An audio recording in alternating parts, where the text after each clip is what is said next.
Here is how you customize apps on iPhone, but first hit the like and subscribe buttons down below. It really helps me out, thank you.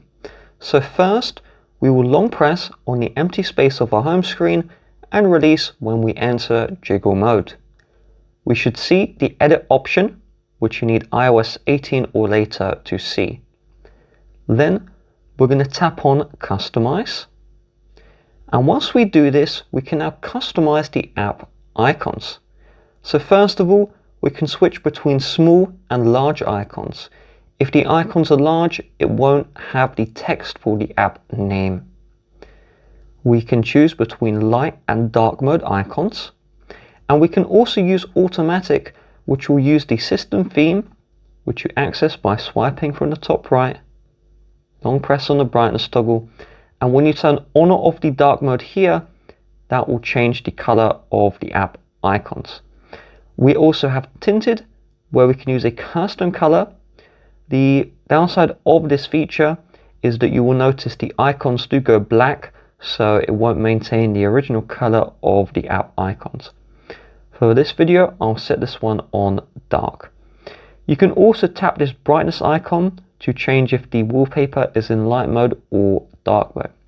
Now there's more customization.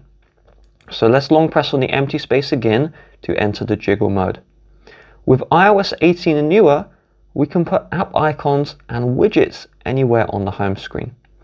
So you just long press an app and then drag and just drop it wherever you would like, and it'll pull it wherever on the home screen. In the past, the apps would always have to be next to each other, but with the brand new iOS 18, you can put this wherever you would like.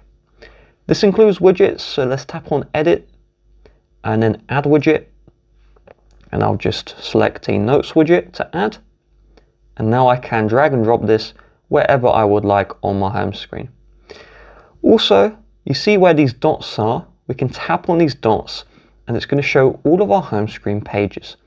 And so what we can do is we can hide a home screen page.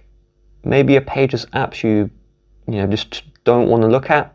So we'll tap the tick to turn off that app page. And when we tap on done, that will hide that page from our home screen. That's useful if you want to hide apps quickly and just put them inside of the app library.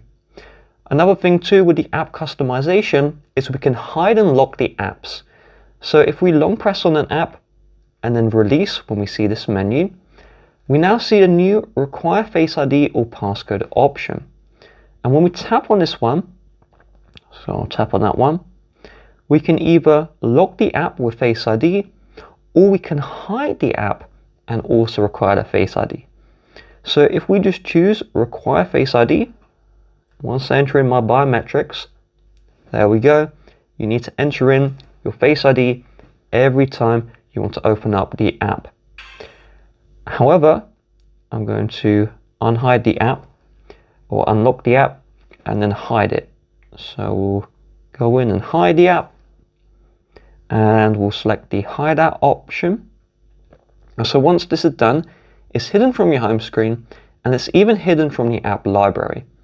Instead, you need to scroll to the very bottom and select the hidden folder. And so we'll tap on the hidden folder. And then once we enter in our login, we can then view all of the hidden apps and we can tap them to open them up. So hopefully this video helped you out.